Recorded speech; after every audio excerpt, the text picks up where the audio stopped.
Okay. Good evening, my beautiful ladies. I'm so happy that we're able to join tonight. It's a Wednesday, and it's beautiful to see that so many people from all over, literally from all over the U.S. Right now, I see LA is here, New York is here, and just a few minutes ago, Seattle is here. Hello, Seattle. Hello, New York. Hello, LA. My name is Esther Matmon, and I'm so honored and privileged to meet such a holy ladies as yourselves. First of all, I would like to thank Esther Yushey for inviting me as a speaker and giving a class for ladies. I'm so honored, and I'm thankful and grateful for giving me the opportunity. Baruch Hashem, may this class bring a refuah shlema, let it be a zechut, refuah shlema for Esther. You want to repeat the name one more time? Sofnat Chaya Bat Sigal. Sofnat Chaya Bat Sigal. May she have complete refuah shlema, refuat hanefesh, refuat haguf among all the sick people of Klal Israel. Let it be also for the zechut of Esther. I believe you're single, correct? Okay, so Bezrat Hashem for all the singles, including Esther. Esther, give me a Hebrew name. Esther Bat Chana. Esther Bat Chana. Bezrat Hashem, Esther Bat Chana will. Okay. And all links them. Yes, and all links them. Izana, how do I put myself on a spotlight? I haven't. Oh, here, spotlight for everyone. Okay, continue. Okay, very good. Okay, very good. Thank you very much. And I would like to dedicate this entire class for zechut of all the singles to find the right zivuk, as well as those who are trying to conceive, to be blessed with gorgeous, beautiful children.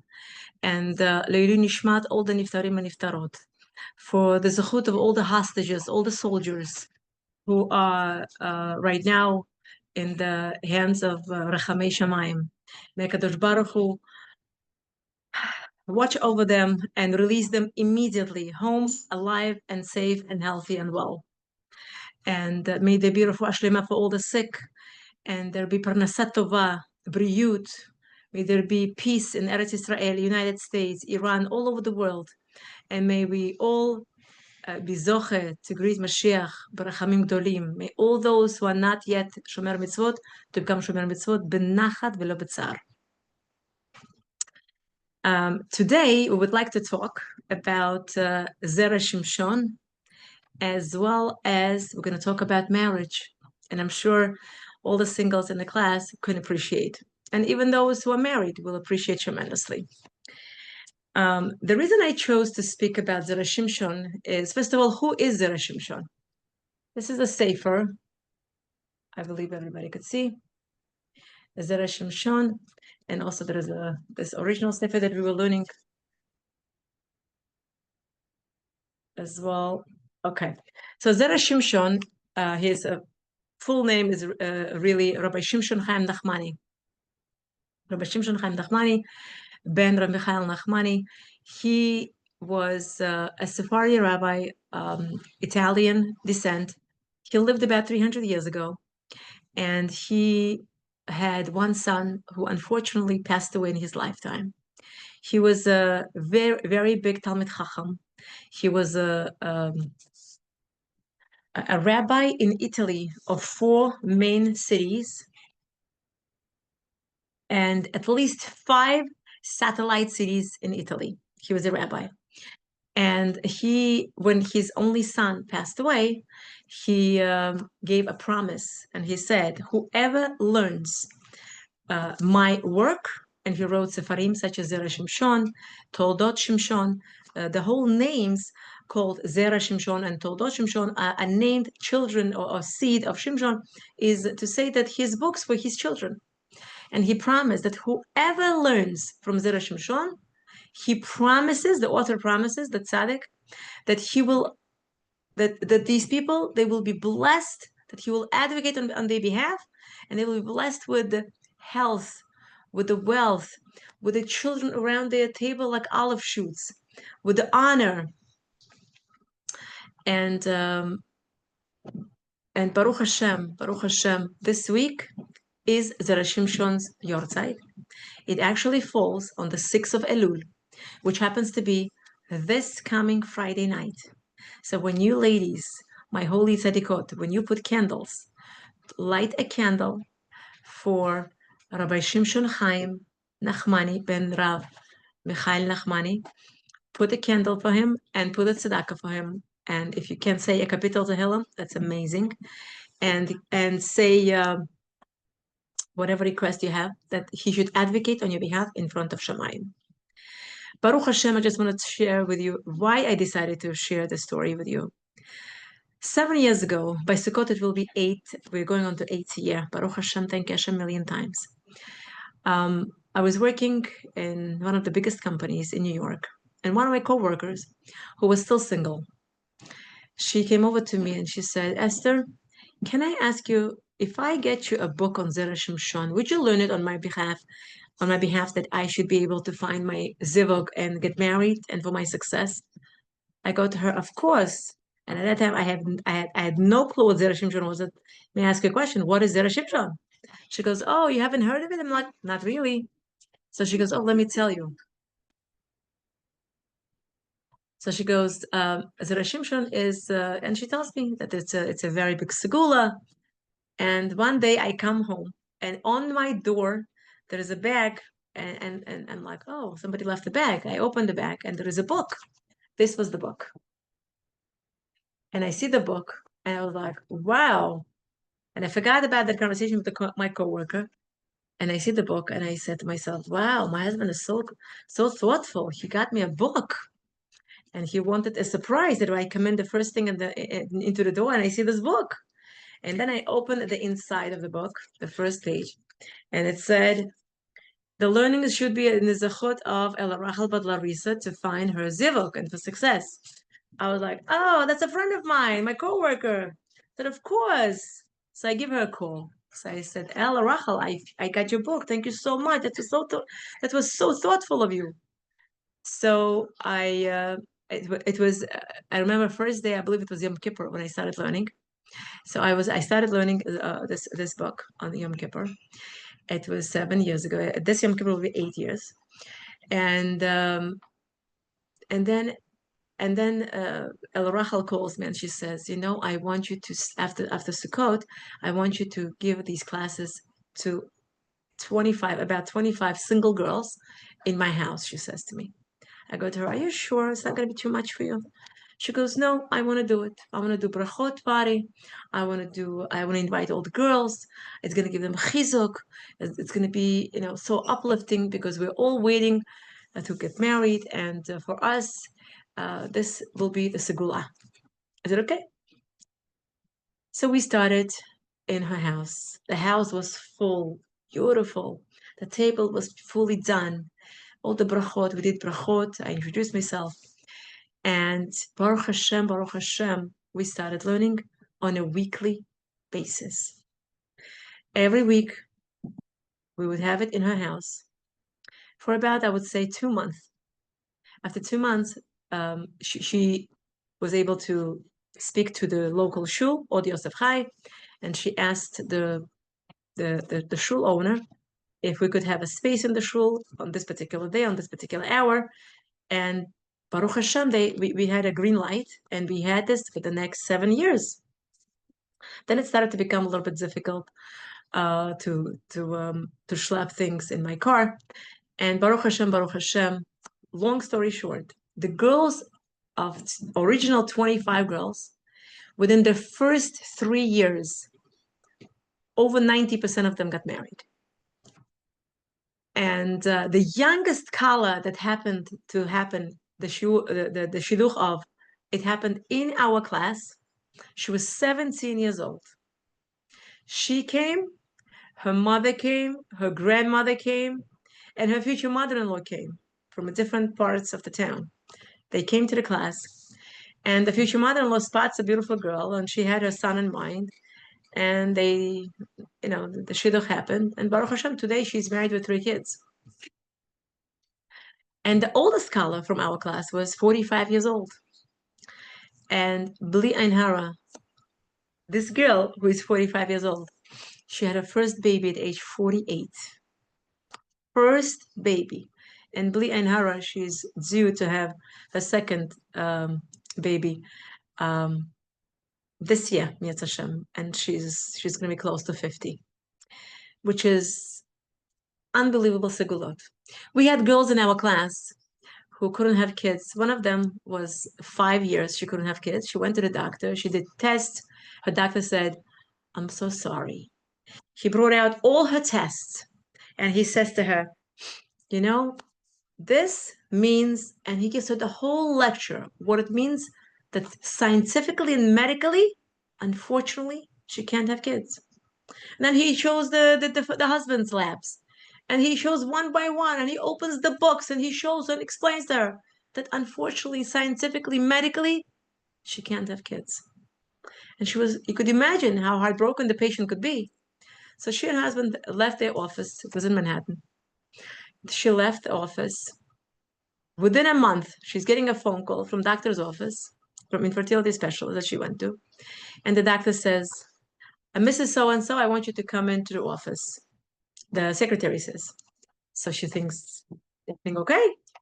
So she comes, and she was told, "We have good news for you. You are pregnant. But the doctor wants to talk to you." The doctor comes to the office, and he says to her, "Next time, don't play games like this with me." He was an Asian doctor. And she says, "I couldn't believe what he was saying. I never played any games." And she says, basically, she felt as if the doctor felt as if everything is okay, and she's trying to, so to speak, quote unquote, playing games with the doctor and telling him that she cannot have, and she's bringing all these tests, and meanwhile, she's getting pregnant. And she says, "I absolutely had no idea I would get pregnant. We literally for 5 years couldn't have kids. That's why we came to the specialist." Bottom line, this girl has now 2 kids. Okay? Another girl from our class, 7 years, she couldn't have kids. Her doctor told her in her face that she will never, unfortunately, have any children. Today, her son is 4 years old, and I personally was at the bris of this participant of our classes. The girl who originally organized the class, Baruch Hashem, Baruch Hashem, Baruch Hashem, she was zoche to marry a Cohen. Baruch Hashem, they're married happily. She has a little boy who is almost 2, and she just recently, not even a month ago, she had a baby girl. Baruch Hashem, Chazdei Hashem, Chazdei Kadosh Baruch Hu, that Hashem answers. When we try, Hashem always comes up and comes forward. Baruch Hashem, we had in our class people who bought houses, people who passed their licenses, people who married over their children. They had grandchildren. So we had beautifully short happening, and they keep happening. Baruch Hashem b'lei nara. And that's why I'm a strong believer in learning Zera Shimshon. As a matter of fact, Rav Chaim Kanievsky was asked, "Is it legitimate to learn Zera Shimshon? And does it have a segula? Does it have a power?" And Rav Chaim Kanievsky said, "Yes, it does have a power." And he was asked, how long we should learn, and for how many times a week. So Rav Chaim Kanievsky said that at least twice a week it should be learned, twice a week, and the minimum of learning has to be 5 minutes. So I personally learn minimum of twice a week. I learn on Shabbat, and I learn on Tuesday. That's the day that I normally give a class in New York, and I learn as well as I teach. So twice a week, it's a must for myself personally. And I know a lot of girls from my class, they did share with me that they have started and they learned, and it changed their life. One of the outstanding stories about Zera Shimshon from this book, it's on Chumash. It's written by Rabbi Nachman Seltzer for English-speaking crowd. The story goes like this. There was a family who invited the children and in-laws over Shabbat. And they said that the family was always cheerful and happy to be in the house of their in-laws because the in-laws were very special people. And the father-in-law was exclusively kind person, very prominent person in the community. And that particular Shabbat, something was not right in the air. They saw that he was quiet, that he was into himself. He would take 2 spoons of soup, and he would not continue. He was into himself, and the whole air in the house and in the room was filled with a certain worry, certain concern. And the daughter-in-laws and son-in-laws were concerned as if everything okay. So they decided they gonna wait for the mother-in-law to tell them when it was the right time to say. So at one point, the mother-in-law comes in the room and says, "Daddy is not well." What happened? So Daddy was having stomach pains. He went to the doctor. Doctor ran the tests, and doctor found out that Daddy has a tumor in his kidney. And they're suspecting it's not a good tumor, it's not a good diagnosis, and that he needs a surgery. And that's why we're all not in the best mood. It was so sad, the whole family. So what happened was when he had to go after doctor's appointment, when he had to go from doctor's appointment back home, he was passing by a friend of his who has a book store. And this bookstore owner, not only he's a salesperson, but he loves books. And he loves reading books, and he loves knowing what's in the books. And he knows which book is good for what. And when he makes a stop in his bookstore, and he tells him, and he looked very sad, obviously, and he says to him, "What's going on? Tell me. Maybe something I could do for you and help you." So he tells him about his diagnosis and what the doctor said. He said, "You know what? I think I have the exact book for you that you need.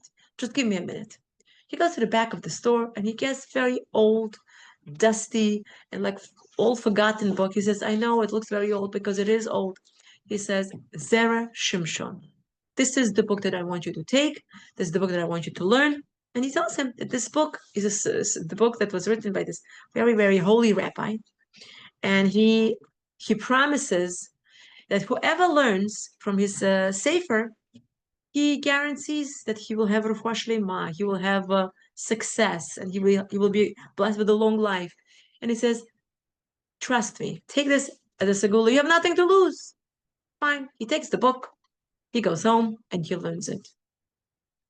A week later, he gets a phone call from a doctor's office, and the doctor's secretary says, "Hi, Mr. So-and-so, I just want to tell you that I'm calling from Dr. So-and-so.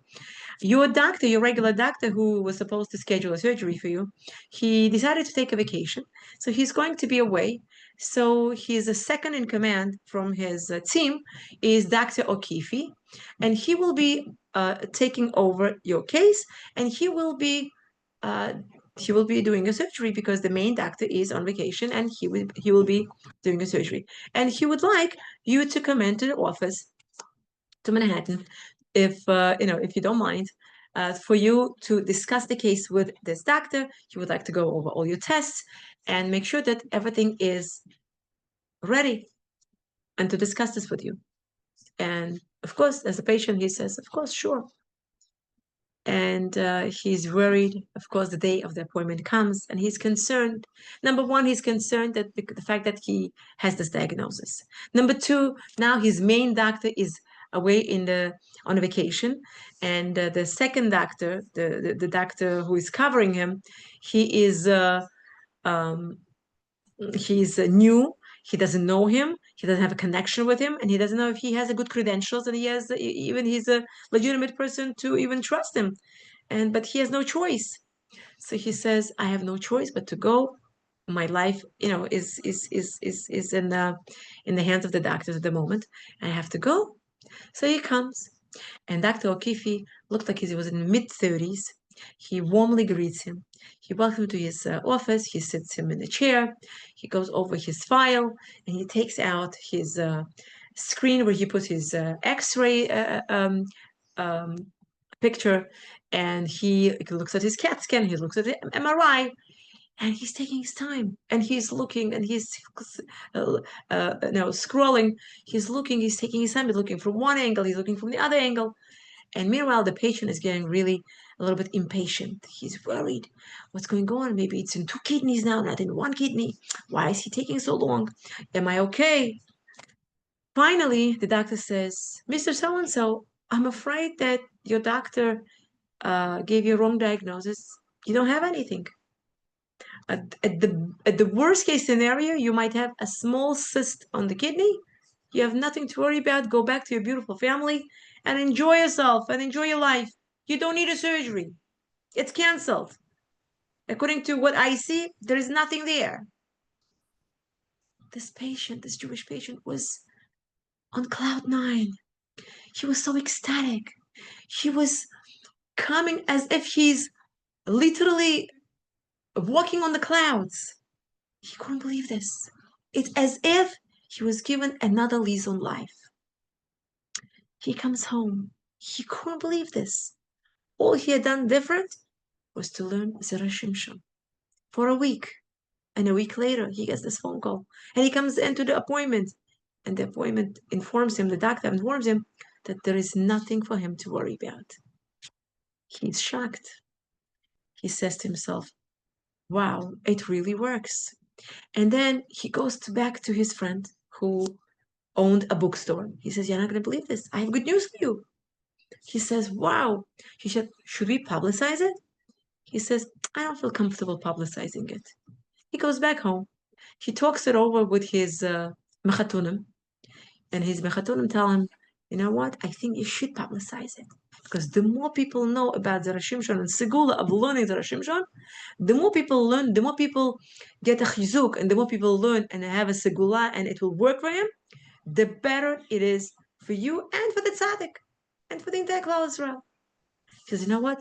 He comes back to the bookstore owner, the friend of his, and he says, I want you to publicize this story of mine, because I want people to be aware that it can help. It can really help. And I just want to tell you one small thing. I know this class is for singles, and I know some people are married here, which is you're more than welcome, because it will be applicable to you as well. I just want to tell you that we are learning right now Zera Shimshon on Eshes Chayil, and just want to tell you small portion from Zera Shimshon. This way, we have a part of Zera Shimshon learning right now. Zera Shimshon says from Eshes Chayil, if you are single and you want to get married, and you need to get married, how should you daven? How should you ask from Hashem? Can we say, please give me so and so? Let's say I like Yaakov. I saw him in the shul. He's a good-looking guy. He looks presentable and handsome. Can I ask Hashem, Hashem, please give me Yaakov? So the Shimshon says, no, we cannot ask for specific people. Okay, if I have a son and I see Sarah, a beautiful girl in the shul, and I know her family, can I ask Hashem to give me Sarah as a daughter-in-law? The same thing. So the Shimshon says, no. We cannot ask for specific people. So how should we ask? So Shimshon says that when we are single, we're supposed to ask HaKadosh Baruch Hu to send us the right original zivug, that 40 days before conception, before the child was even conceived, before the parents even thought about conception, 40 days, there was a voice in Shemayim, Baskol, that said, so and so will marry so and so. So it's already said in Shemayim. It's already announced, Baskol. So if that is the case, we have to ask HaKadosh Baruch Hu, please activate my original zivug that was announced in Shemayim that I'm supposed to marry to. And you can ask as many details as you want. That may it be good for me. May we have a long life. May he be handsome. May he be healthy, emotionally stable, spiritually high, financially stable, Yirat Shemayim, Midot Tovot, good family, whatever you may have on your list. B'chavod. You could ask, you could request, you could ask Hashem as many details as you would like. But we have to ask, please activate my original zivug. And by us verbalizing it and saying those words, it says we are activating it. Remember Magen David. Magen David is made out of two triangles. One triangle is going up to Shemayim, and one triangle crossing right across, going from Shemayim down to earth, to tell us that whatever we do here on earth, we're sending it up to Shemayim, and whatever is in Shemayim has to come down, it goes down. There's a direct communication between earth and heaven, and we have direct influence between the two worlds.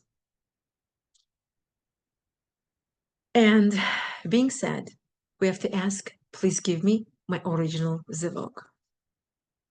Questions asked.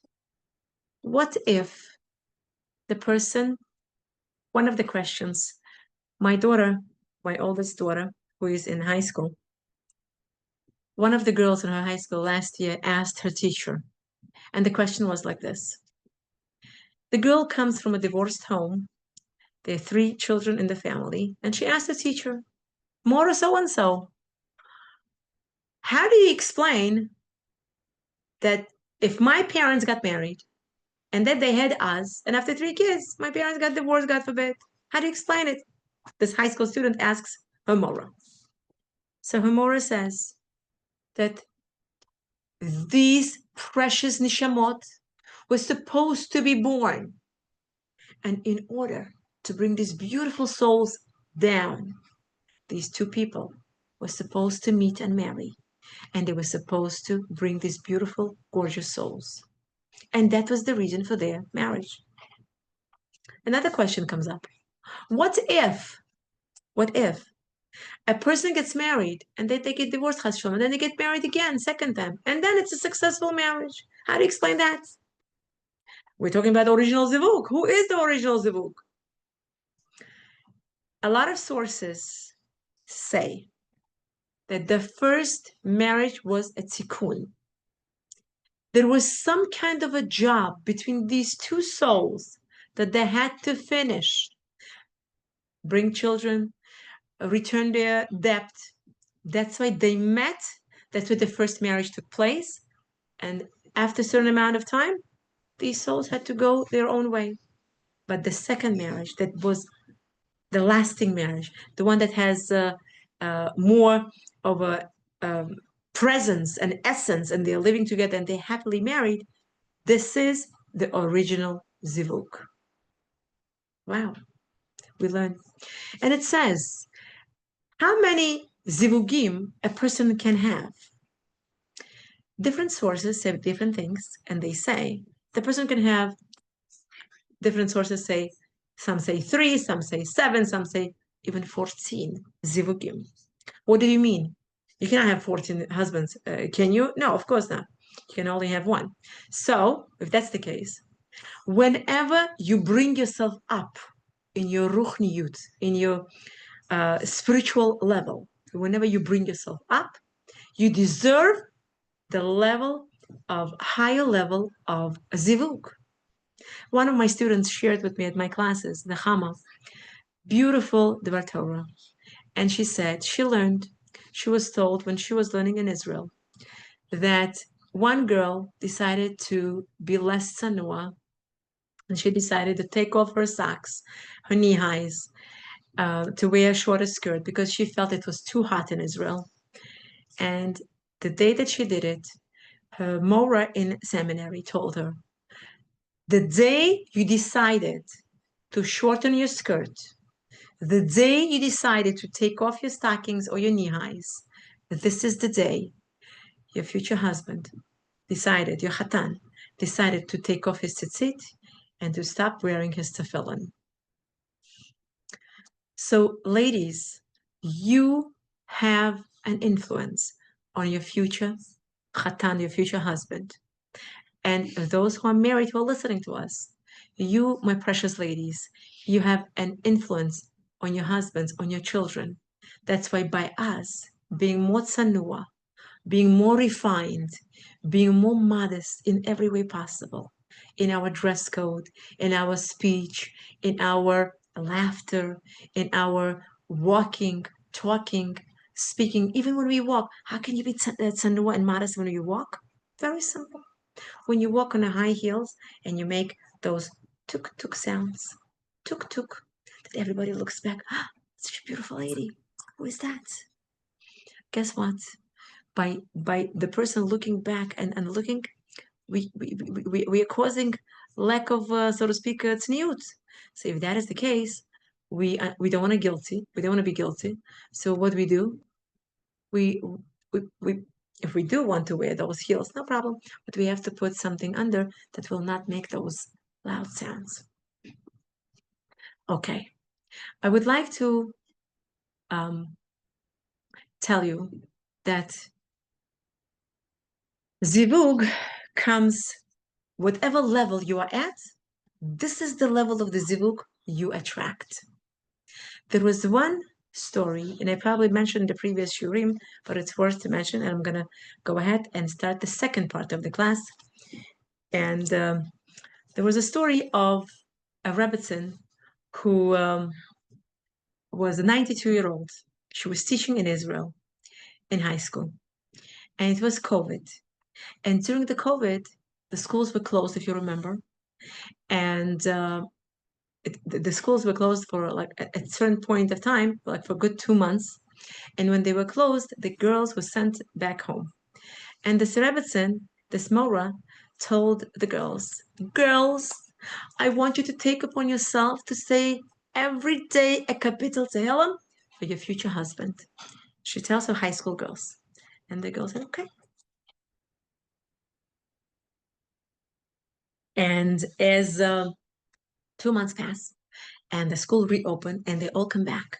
So she looks at her girls, the Rebbitzin, and she says, so tell me, girls, did you have a chance to say a capital Tehillim for your future husband? And everybody said yes, except for one girl. And this one girl said, I didn't say a capital Tehillim. She said, I said the entire Tehillim. The Mora, she was blown away. You said the entire Tehillim. Wow. She was so impressed. So after the high school was finished, the school year was over, she gets a phone call, the Mora, that this girl who said during the COVID the entire Tehillim for her future husband, she got engaged and she's calling for her to join her for her wedding. She was so ecstatic, the Mora, that one of her students getting married. Of course, she can't miss it for the whole world. So she comes. So she comes to the wedding, and she can't wait to dance. And she says to the Kala, please, please, please call me your parents over. I want to say personally mazel tov to them.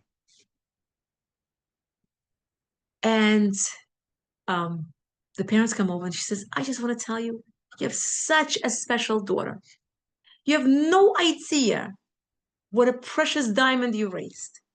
And she tells the parents how during the COVID, when she told the girls, when you go back home, when the schools are closed, I want you to say, shh, a capital Tehillim every day for your future husband. And your daughter, she said the entire Tehillim. And look, as soon as the school was over, she was one of the first ones to get married. Mazel tov, what a precious gem. They were so thankful. They were so happy to hear this from her. And then the Mora says, now to the Kala. I want you to go and get the husbands of the Khatan and your Khatan. I want to say Mazel to them personally. You can't say no to a 92-year-old Rebbitzin. So she sends one of her, um, you know, one of the boys that could go to the boys section, the little kids from the family. So he goes and he gets the Khatan and the parents of the Khatan. So when they come in, the Mora says, the Rebbitzin, I just want to tell you, Mazel Tov. And I want to tell you what a special girl you're getting for your daughter-in-law. I want you to know that this girl, student of mine, and when the COVID hit and the schools had to be closed, and I told the girls to please, please, please, girls, you need to please say at home at least one Kapil Tehillim for your future husband. This girl came back and she said, I said the entire Tehillim. This is the girls you're getting for your daughter-in-law. Tell me, what is the chut you had to have such a daughter-in-law? And she says, I want to tell you, the mother says, of the Khatan. My son started to slowly slack off a little bit. And at one point, he just started by himself without me telling him or pushing him. He said, you know what? I want to start going back to shul. I want to daven with the minyan. I want to put on tefillin again. I want to do this and I want to do that. And I was so impressed. And when they do go over the timing, it comes out to be exact time when this high school girl was saying Tehillim for her husband. So girls, when you pray for your future husband, if he didn't find you yet, those who are single, you should know you are investing into your husband, into the quality husband that he's going to be. And those that are married, it doesn't hurt for you to say Kapital Tehillim for your husband as well, because you're investing into your husband as well, because it's going to improve your marriage.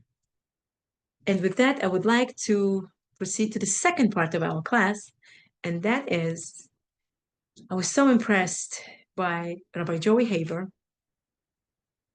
whose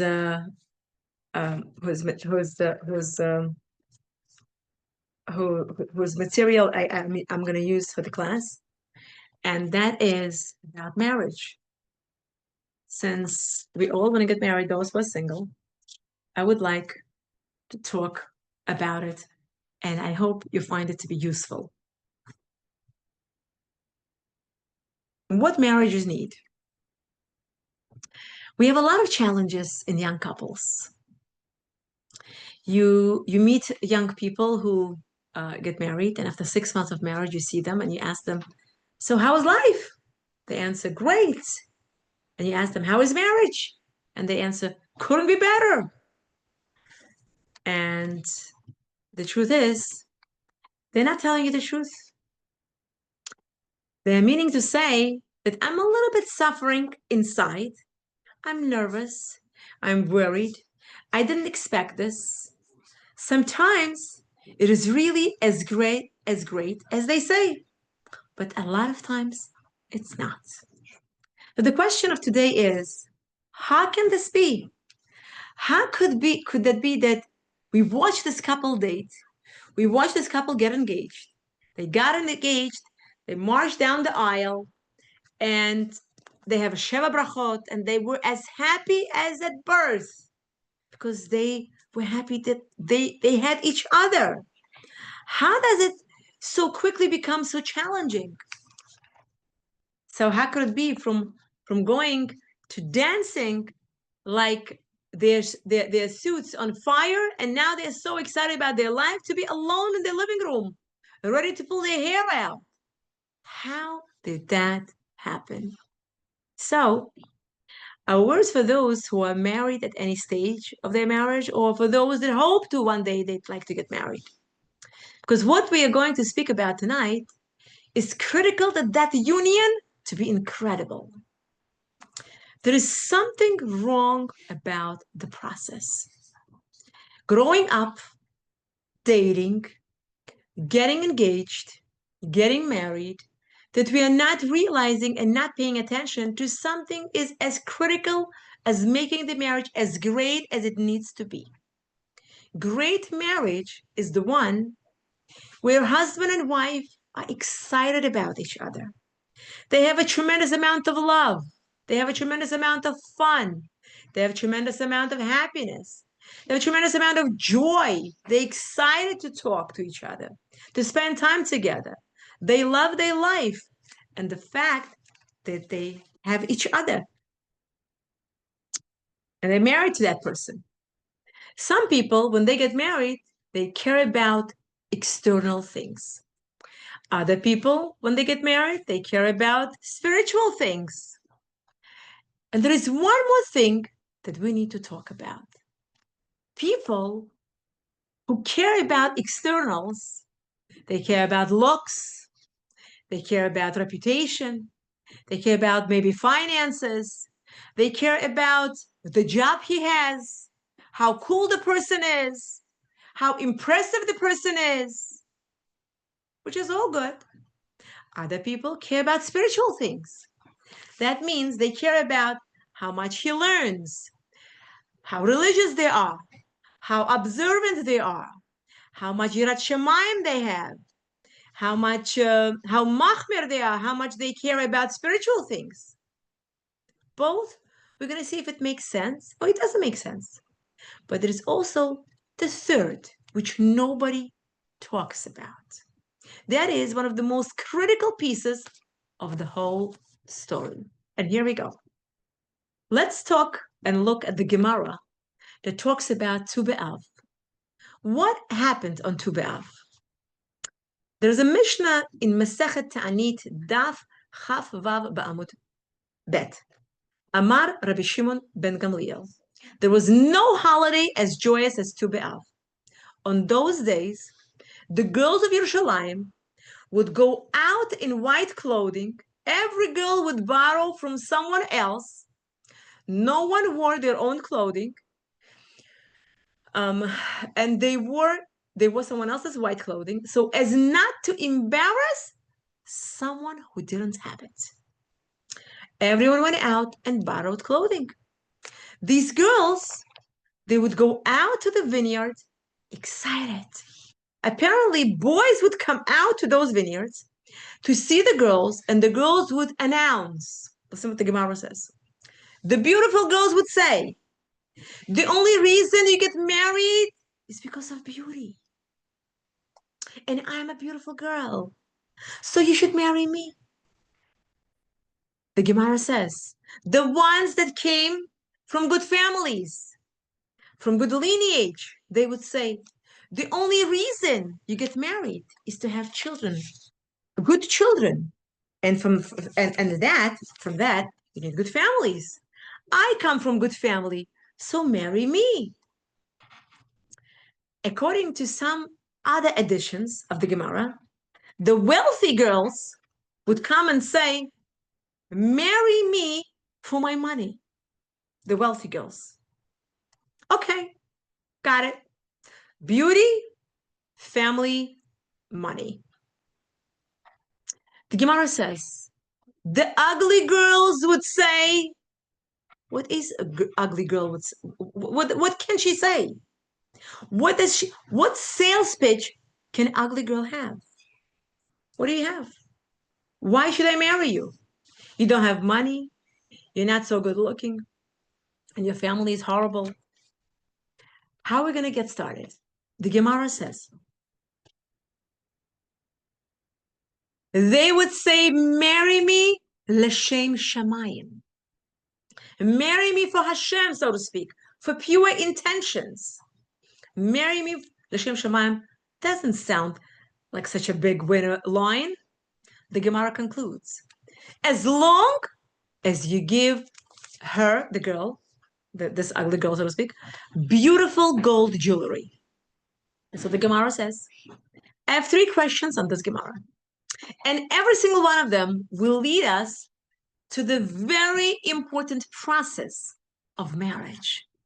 Question number 1. What are these girls saying? What does it mean? Marry me for money, Devorah? Marry me for money? Marry me for beauty? That's question number 1. Question number 2, the hardest question of all. In your whole life, you never heard anyone telling you, if you ask, why should my son date this girl? You know why your son should date this girl? Your son should date this girl, L'shem Shamayim. What does the Gemara even mean? And the third question is, what is that caveat? Make sure to give her jewelry. What's the point of that? So we're going to learn 3 lessons from here. Lesson number 1 is that externals do matter. It does matter how people look. It does matter somewhat what people have. It definitely matters what family they come from. Some people make it sound like, oh, come on, you care about the externals, you're so superficial. That's not true. Everybody cares about some externals. If I say to you, I have a wonderful boy for you in Wyoming, are you going to take him? Are you going to Wyoming? So a person should feel somewhat comfortable with what they get, the way the person looks. Everyone should feel comfortable somewhat, certain comfort level with the finances, not being obsessed over the money. That's a horrible thing. Or being obsessed with the looks. That's also could be too much. But caring about externals, yes, externals is part of life. They are part of a marriage. I once heard a rabbi saying to the boy dating, if there is one little thing that bothers you in her physically, don't do it. This was a yeshiva boy in the highest level of yeshivot, frumest rabbi in the world. He said, you need to be comfortable with it. No one has to be perfect, but you have to be comfortable with it. You have to be fully comfortable with it. That's lesson number 1. Before I continue, I mentioned last time also, that I want to mention at this class, that Rabbi Avigdor Miller was asked once, what is the segula for a girl to marry one of the top ben Torahs in the world? You know what he said?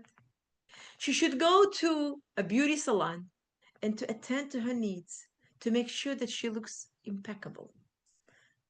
And they asked, a girl for yeshiva boy should look impeccable, should go to a beauty salon? He says, absolutely 100% yes. And you know when he gave this advice?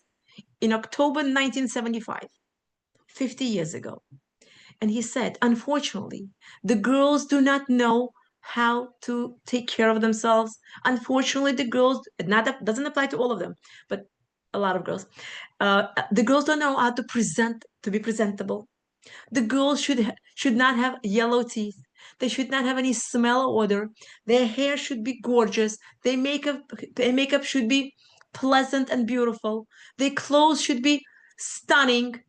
Everything from head to toe has to say, I am gorgeous, and the guy should want her. This is their advice from Rabbi Avigdor Miller. And this is another one here from Rabbi Joey Haber that he heard from one of the biggest, frumest rabbi in the world. Continue. Lesson number 1, externals are not a bad thing. If you're dating, or your son or your daughter dating someone, and something in the externals is bothering you or them, okay, that's okay. That's to consider what you're going to do with it. Now, we're going to jump to lesson number 3. As long as you give her jewelry, remember the ugly girl that says, as long as you give her jewelry, the Gemara says? What does that mean? As long as you give her the jewelry. It says, it means externals can be framed. What it means is, there are many people that are so-so. But if you put a nice piece of jewelry, they look great. Externals, some people obsess over the money. The most wealthiest philanthropist, the frumest person there is, when he got married, he said he couldn't afford his own suit. Again, girls, sometimes we want the guy to be already where we want to see him. And one of the wealthiest and the most famous philanthropists, he said, when he got married, he couldn't afford even his own wedding suit. He couldn't afford. But today, he's the most wealthiest and the frumiest person in the world. So, externals, if you put the jewelry on the person, he or she will look great, right? Or family. Or, oh, my family is against it because back in the old country, some 40 years ago, this guy's grandfather was really, really not a good guy. Sometimes that comment is relevant. Sometimes that comment is not relevant anymore. You know why? Because families change. Families grow. Families become more yirat shamayim. They do tshuva. And that could be a good family. So you could put jewelry on wealth. You could put jewelry on poverty. You could put jewelry on looks. You could put jewelry on family, so to speak. The Gemara says, you see the picture when they were babies or kids and they look funny, but then they get married, they look great. Those are lessons number 1 and number 3. Obviously, they are not the most important lessons of today. We're coming to the most important lesson. Lesson number 2, L'Shem Shamayim part. L'Shem Shamayim part is the key of our words today. What does it mean? Marry her, L'Shem Shamayim. What kind of thing is that? The Gemara says, you give them a list of components and things. Very nice. But there is yet another thing, and that is what makes the marriage a marriage. And that is the ability to nurture your spouse, somebody. The ability to nurture. You as a spouse don't just want to be cared for and to be given things for, or gifts for, or stuff for. You want to be nurtured. Nurtured means you want to be emotionally cared for. You want to be emotionally loved. You want to be emotionally validated. You want to be emotionally thought of. Deep emotions. And some people don't realize that. What the girl is saying is that even if I don't have all those things, but if you nurture me, we could have a wonderful marriage. And sometimes the externals could be the distraction from that. And you could marry a wealthy girl, even though she may be a good girl, but at the end of the day, she might be thinking that what the father of the other side will, what kind of a house will he buy you? Or the girl may be beautiful, or the other way around, the boy is marrying a wealthy girl. Or the girl may be beautiful, and you're getting distracted by that, and you're not thinking of internals. We could build deep, nurturing, emotional relationship, and nothing is greater than that. There's a story of Rabbi Shmuel Kamenetsky and a 7, 8-year-old boy. One day they were in shul, and the boy was trying to pick up a good amount of sefarim, of chumashim, and he was trying to put it away on a shelf. And as he was walking, they were very heavy. By mistake, he dropped it right next to and on the feet of Rav Shmuel Kamenetsky. And there were like 20 people in the shul. They all ran towards the books that just fell all over the floor of the shul. They started to pick up the books, and they started to kiss them, and they started to put them on the table. Meanwhile, Rav Shmuel Kamenetsky looks over to the boy, and he says, what's your name? What camp are you from? What school do you go to? Your father, your mother. Oh, I think I know your father. How was your summer? How are you doing? And when the kid comes down, Rav Shmuel Kamenetsky goes over to the person who was next to him and says in Yiddish, first we kiss the kid, then we kiss the chumashim. You understand? The lesson is everyone is focused on the chumash. You are ignoring the kid. The kid is standing here. He's vulnerable. He dropped 20 chumashim on the feet of the Gadol Ador. It could be nothing more embarrassing for that kid than anything in the whole wide world. everyone is jumping to Chumashim. And that's important. But you know who is more important? The kid. Is more important. The Jewish child is more important than the Chumash. Young boy. So let's focus on a kid. That is the man with a deep emotional connection and understanding. When everything is going one way, he gets emotions. He gets emotions of the day. A healthy marriage means that the husband and wife understand the emotions of one another. They understand how to connect the feelings, what's going right, what's going wrong. They understand their embarrassment. They understand their vulnerability. They understand their insecurity. And that's what makes a great marriage. Give me gifts every day of the week? That's not a good marriage. You could be as religious as they could come. That doesn't necessarily make it a good marriage. You could pray every day. You could learn every day. You could do every mitzvah to the highest and greatest chumrah in the world. You could buy me things, take care of things in the house. That still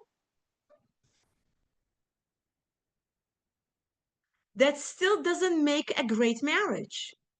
A good marriage is a deep emotional relationship. Great marriage is nurturing of one another. And kids are not trained today to do this at all. You ask a kid who is ready to date, are you ready to emotionally care and nurture somebody else, another person? He doesn't know what you're talking about. He looks at you and he's like, what?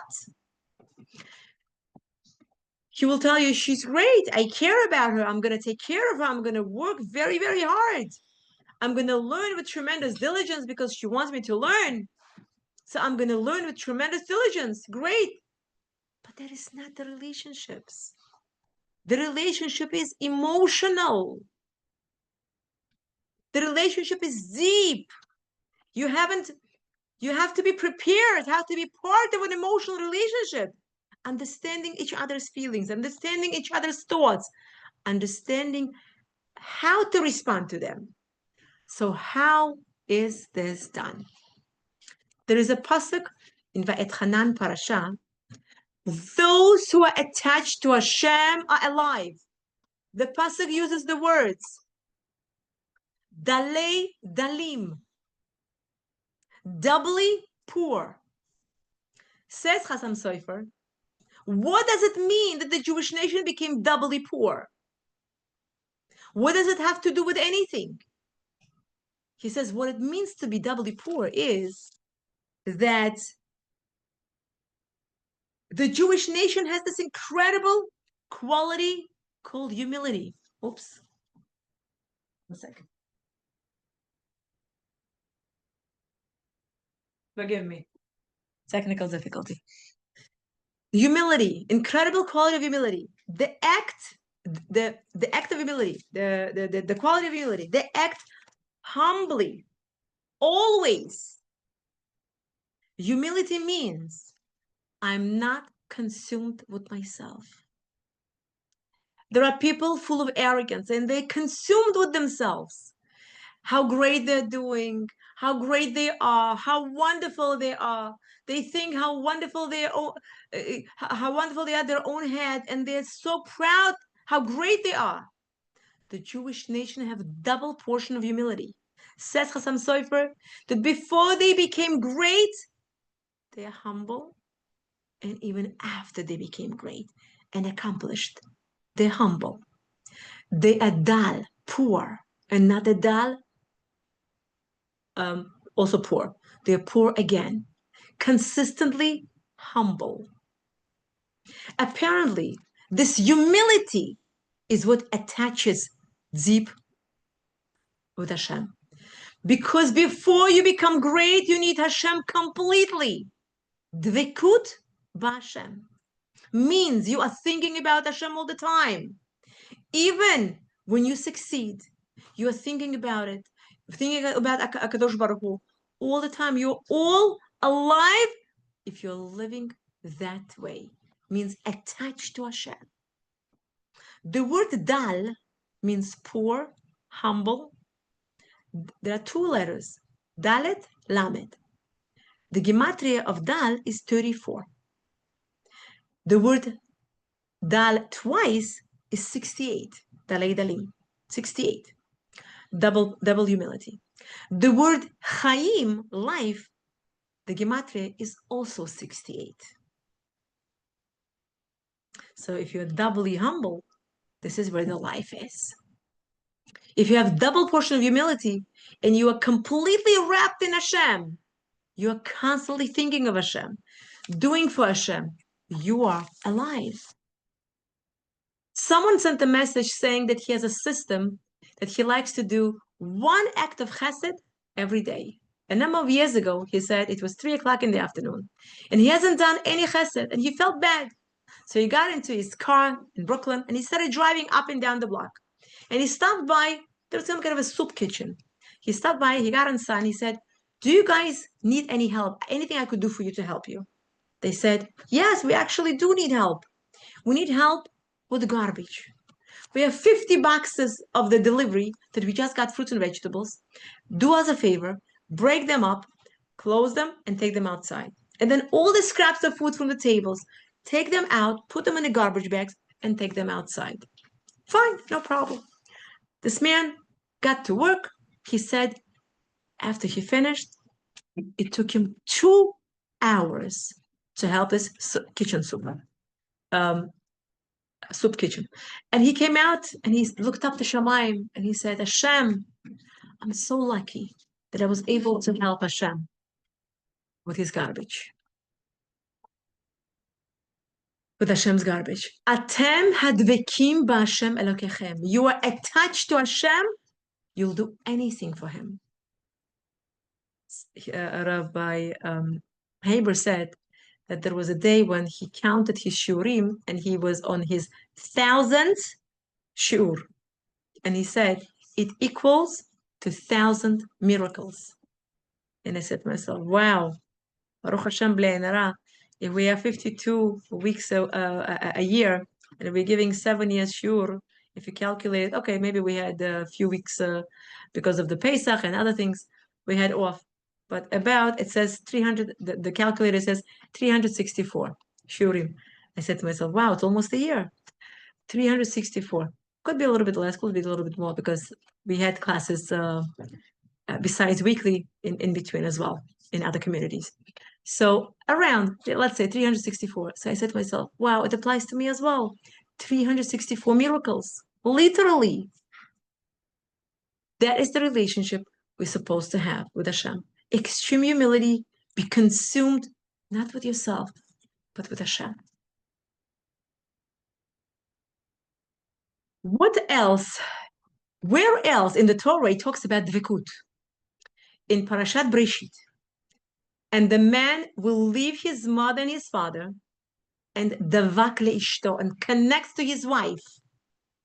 This is a deep emotional relationship we just described.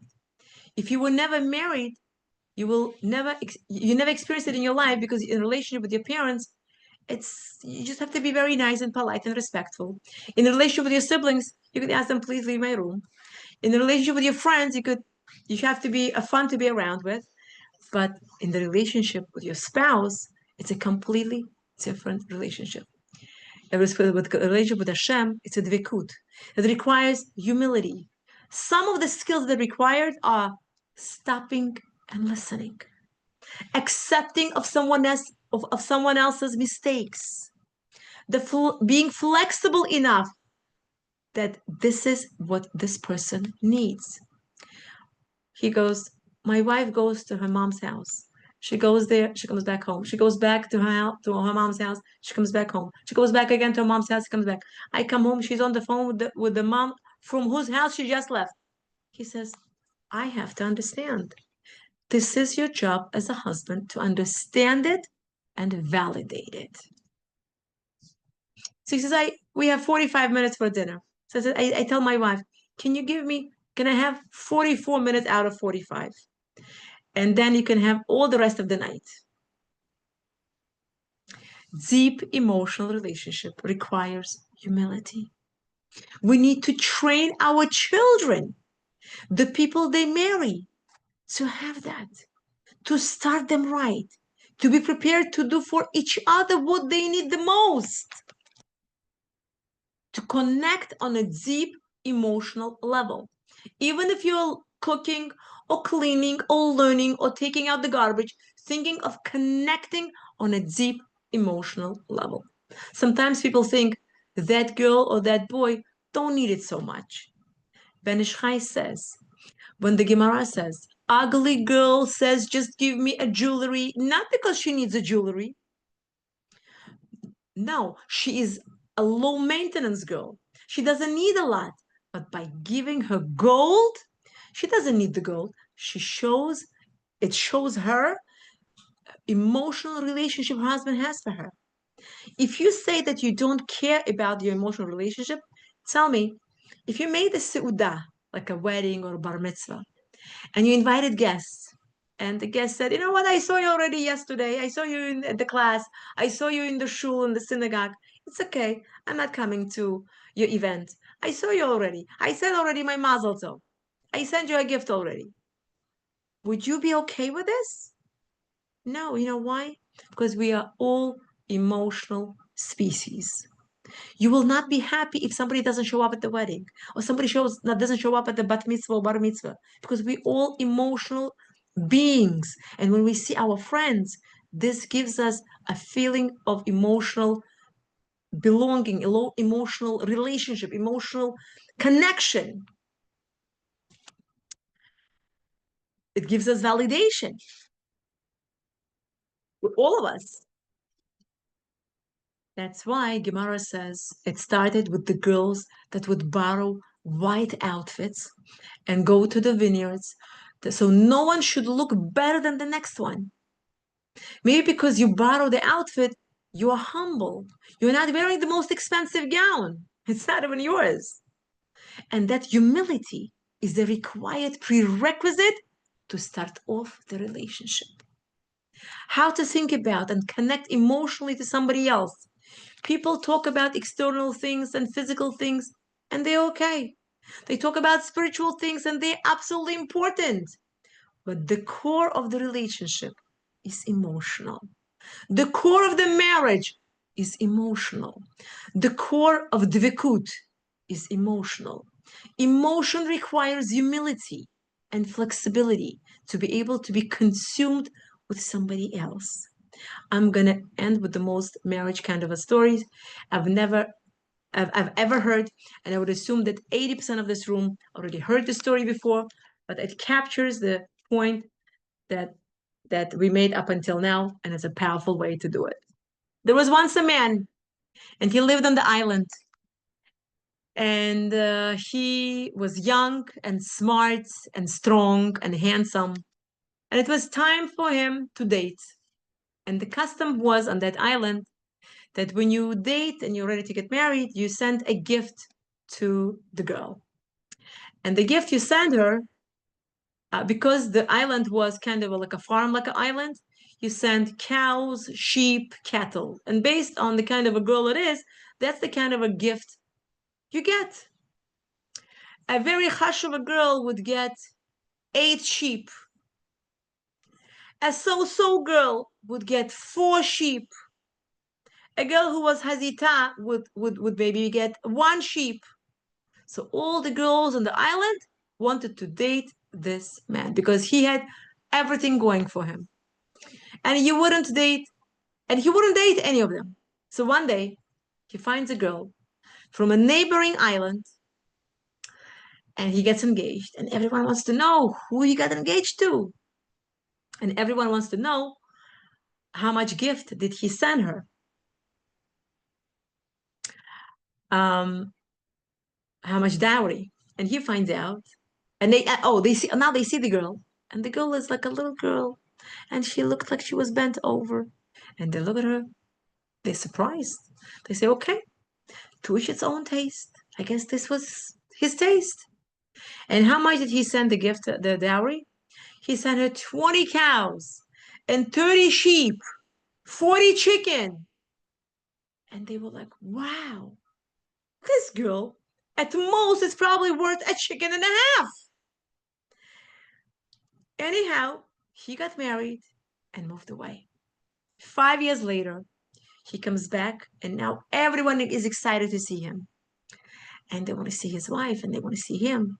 And as he's staying at his tent, his house, they come to see him, and they see a beautiful young woman, strong and tall, and so confident, so beautiful, and so tall, standing, and confident. And they say, "Who is this girl?" And he says, "This is my wife from 5 years ago." And they couldn't believe it. Wow. And they tell him, "I guess you saw in her what we didn't see." Let me ask you another question, they ask him.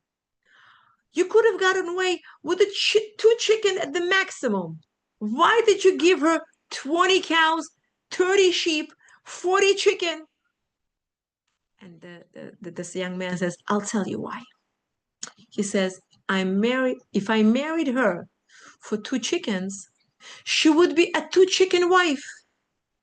When I gave her 20 cows, 30 sheep, 40 chickens, she would walk tall and say to herself,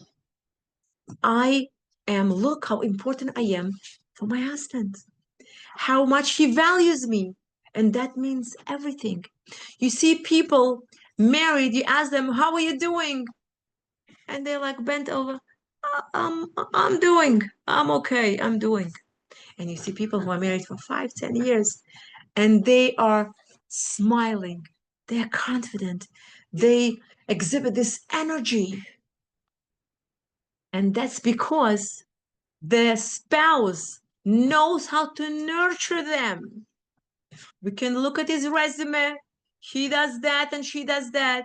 Great family. It's a great start. But it's not the essence of the marriage. The essence of the marriage is not based on how much Gemara he learned, even though it's so important, trust me. And it's not based on how much money you make. The relationship is dvekut. All those externals, acute things, they're not the core. It's the l'shem shamayim, to take care of the person. They are the people that they get married, that they think that the day they get married, some people think the day that they get married, this is the day that their dream came true. The greatest of our people is dal on top of dal. Humility on top of the humility. If your spouse needs you to take out the garbage, please take out the garbage. And if your spouse needs you to sit on the couch and listen for 20 minutes, and it could be nonsense, it could be how they went through, how much traffic it was, and which store they went to, and you may not even want to hear this, but this is what your spouse needs. You need to listen, and that's your job. By giving that emotional presence, by giving that validation, you're going to build that emotional deep relationship. And by doing this, you're protecting that person that you're with. Externals are nice, even if they have good family, even if they have a good reputation. But if they don't have emotions, they're miserable. Then you can have a marriage. They don't have so much externals, but they have deep emotional relationship for each other. They have an emotional value for one another. Each person feels like I'm a 40 cow wife or I'm a 40 cow husband. I'm respected, validated, appreciated on every level. And if you have emotional relationship, you have dvekut, and your marriage is magic. And that's it for today. I know it was a little bit over the time. I do apologize. I hope, and I'll give you a bracha, that by listening to the shiur, may this give you health. May this give you wealth. May you all find your right zivug. Your right zivug should find you. And may you be blessed. May we dance at your wedding, b'simcha rabbah, this year. And it should be b'simcha before, b'simcha during, and b'simcha after. And whatever you want, Hashem should bless you with. And whoever is trying to get married should get married. Whoever is trying to get pregnant should get pregnant. And whoever is trying to get a job or needs a parnasa, may HaKadosh Baruch Hu bless you with the parnasat tova ad blidai. May everything you do should be l'shem shamayim, and it should be blessed with the success and with mazel. That whatever you do should turn to gold and diamonds. You should have chen in the eyes of Hashem and in the eyes of the people. And whatever you do, it should be absolutely amazing in the eyes of Hashem and in the eyes of the people. May by your actions, bring Mashiach closer and faster, and get the hostages out of their place faster by you doing something special and taking something special and growing from it. And Bezrat Hashem, in the zechut of our learning, may we all grow and grow as a nation. May we all see each other only in simchas. And Bezrat Hashem would love to see you again. And if I don't, I want to wish you all happy Shabbat coming up soon. Don't forget on Friday night to put a candle for Zera Shimshon. And Bezrat Hashem, may you be emotionally deeply connected with your spouse, and your spouse should be emotionally deeply connected to you. I love you all. Thank you for joining us. Thank you so much. The shiur was spectacular. It's a zechut to have you, and we can't wait to hear you again. Thank you so much. Thank you. Thank you. Thank It was you, my honor. Rabbanit. Thank you so much. Wow. Thank you. Thank you, ladies. Thank you for joining us.